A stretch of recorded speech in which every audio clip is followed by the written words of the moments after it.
മോക്ഷപുണ്യം നൽകുന്ന മകരസംക്രാന്തി ദിനത്തിൽ സൂര്യൻ ധനുരാശിയിൽ നിന്നും മകരരാശിയിലേക്ക് മാറുമ്പോൾ അത് മകരസംക്രാന്തി എന്നറിയപ്പെടുന്നു.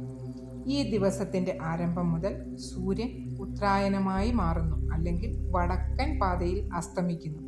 ഉത്തരായന കാലം പകലായും ദക്ഷിണായന കാലം ദേവന്മാർക്ക് രാത്രിയായും കണക്കാക്കപ്പെടുന്നു. അങ്ങനെ മകരസംക്രാന്തിയെ ദൈവിക ശക്തികളുടെയും ആഘോഷങ്ങളുടെയും പകലിൻ്റെ തുടക്കമായി കണക്കാക്കാം. മകരസംക്രാന്തി എന്നത് എല്ലാത്തരം മംഗളകരമായ ചടങ്ങുകളും നിർവഹിക്കുവാൻ കഴിയുന്ന അനുകൂല ഘട്ടത്തിൻ്റെ തുടക്കമാണ്. നിങ്ങൾ ഷോർട്സ് വീഡിയോ കാണുന്നവരാണെങ്കിൽ ചാനലിൽ ഡീറ്റെയിൽ ആയിട്ടുള്ള വീഡിയോ ഉണ്ട്, ദയവായി കാണുക.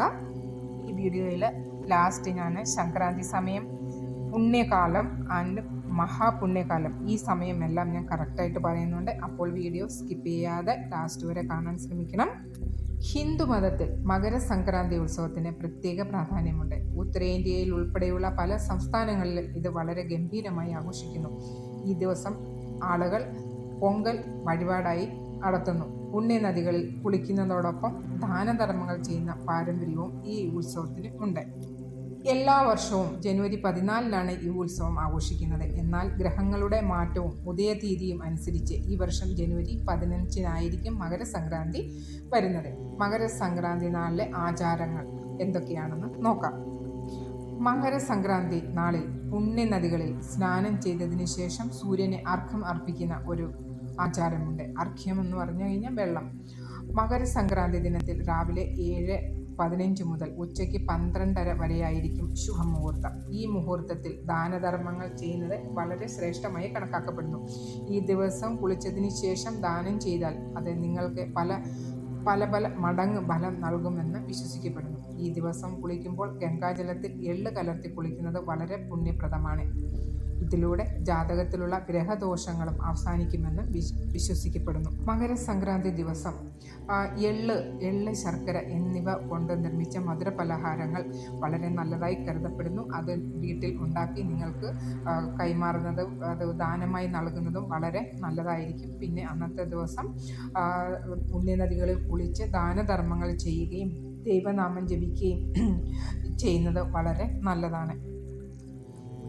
ഈ ദിവസം ചെയ്യുന്ന ഏതൊരു ദാനധർമ്മങ്ങളും പിന്നീട് 100 ഇരട്ടിയായി തിരികെ ലഭിക്കുമെന്ന് പറയപ്പെടുന്നു. വെണ്ണ, പാൽ, ധാന്യങ്ങൾ, പരിപ്പ്, പുതപ്പ്, കമ്പിളി, വസ്ത്രങ്ങൾ എന്നിവ ദാനം ചെയ്യുന്നത് പ്രത്യേക പ്രാധാന്യമുണ്ട്. ഈ സാധനങ്ങൾ ദാനം ചെയ്യുന്ന ഒരു വ്യക്തി ജീവിതത്തിലെ എല്ലാ സുഖങ്ങളും അനുഭവിച്ചതിന് ശേഷം മോക്ഷം നേടുമെന്നും വിശ്വസിക്കപ്പെടുന്നു. നമ്മുടെ രാജ്യത്ത് പല ആചാരങ്ങളും പല വിധത്തിലാണ് പല സ്റ്റേറ്റുകളിലും ആഘോഷിക്കുന്നത്.